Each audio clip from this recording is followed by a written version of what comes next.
Okay, future authors, this is step 10 of part 2. This video will be the last video of a two-part tutorial titled Write a Book Quick, Fast, in a Hurry, Step by Step. Just before we leave though, I wanted to share with you 3 tips of book writing wisdom.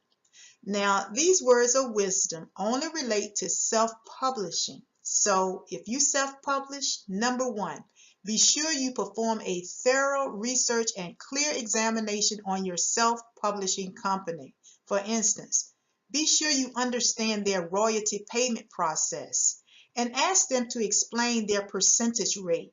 That is, how much money would they take after you've sold a book? Number 2, don't let self-book publishers push you into a contract. If you feel like you need a few days to wait before you sign a contract, then wait. Number 3, if you plan to ask a friend to do your editing, be sure that that's a person that you trust their editing judgment. For example, don't let just anyone read your manuscript. It's confidential.